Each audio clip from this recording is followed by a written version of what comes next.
Hi everybody and welcome along to this Yoga Orkney online session. So it's suitable for all levels, to beginners, to people who've been practicing for some time.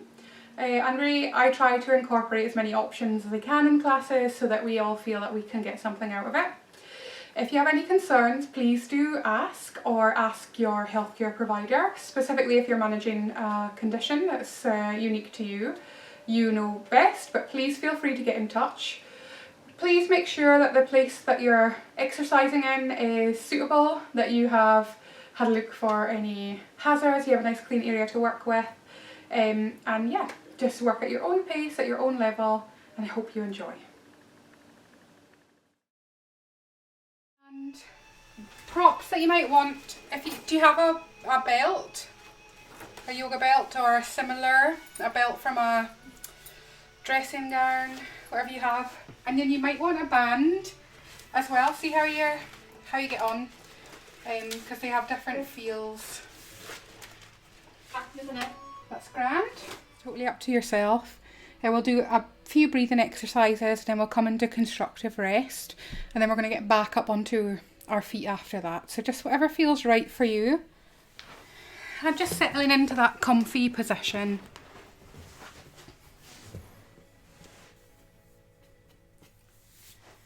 Whatever feels really comfortable for the body.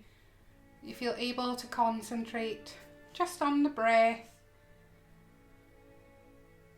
rather than the position that the body's sitting in. So take this few moments to see how your neck feels, shoulders.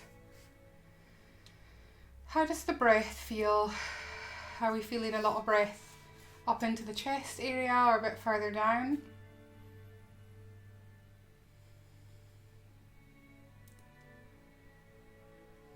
How does the areas around your spine feel? So it might be down either side, front to back.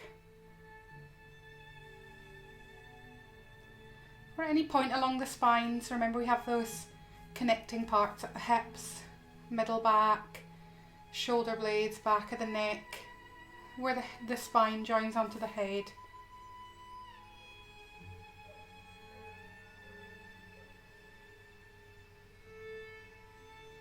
And how do the hips feel, right to left? Any areas in the legs that feel anything at all? Knees, ankles, the feet.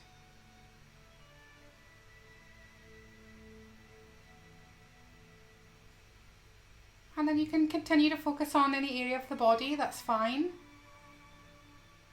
Some people find it helpful to visualise an area of the body expanding and contracting as they take a breath, or just simply being aware of that. Or if you enjoy the breath work, the guided breath work, then absolutely you can go for it. So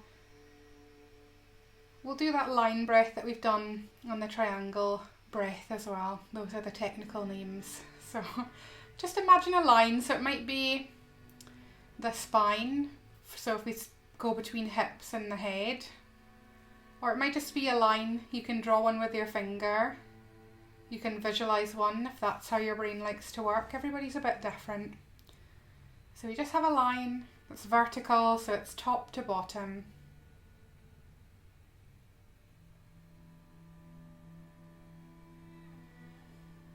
And then just as you take a breath in and out in your own time, we're not forcing the breath.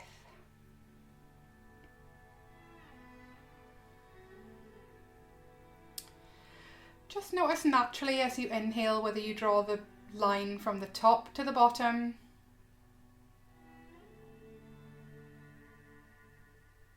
As you inhale, whether you draw that line from the bottom to the top.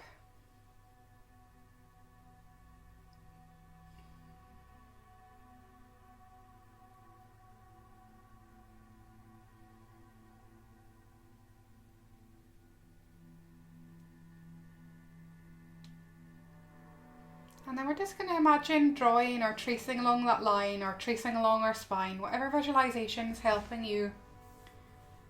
We're going to coordinate that with the way that the body moves when we breathe. So when we breathe in, the lungs inflate, they press downwards.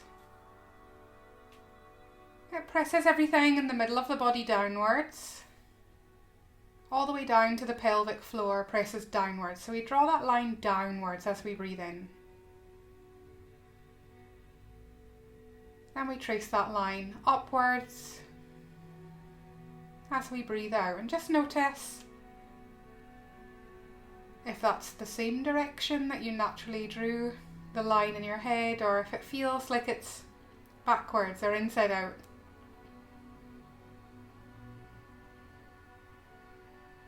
And there's absolutely no significance to how we draw that line, but it's just interesting to note that everything moves downwards as we take a breath in.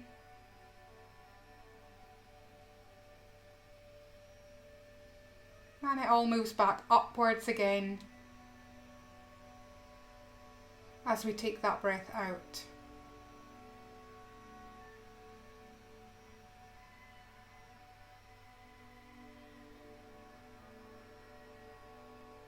And just allow your shoulders, your head and the neck to remain relaxed. And that you don't have to be following every breath. You don't have to be concentrating too hard on the breath if it makes you feel breathless. It's just a point of focus.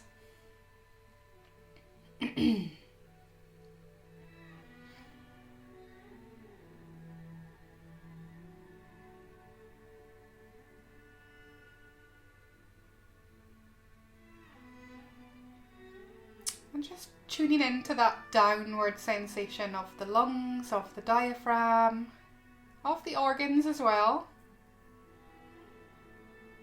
It doesn't do anything special to the organs, there's no detoxing or any of those things. But it can just help indicate to the nervous system that it's time to relax. Can help support some natural function in the pelvic floor as well. Everything moves downwards as you breathe in. Maybe the shoulders want to reach upwards, that's fine. Everything from the lungs down, moving down, drawing that line down.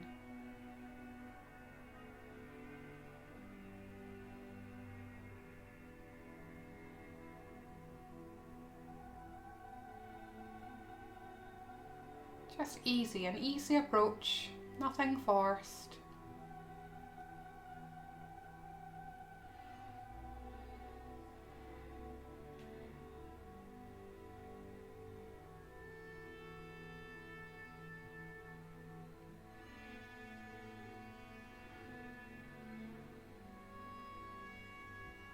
Just holding our attention on that task of being aware of the organs moving downwards, the diaphragm muscles, the pelvic floor muscles moving downwards.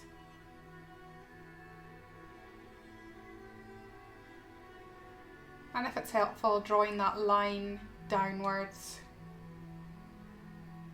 And remembering it all moves back upwards on the exhalation.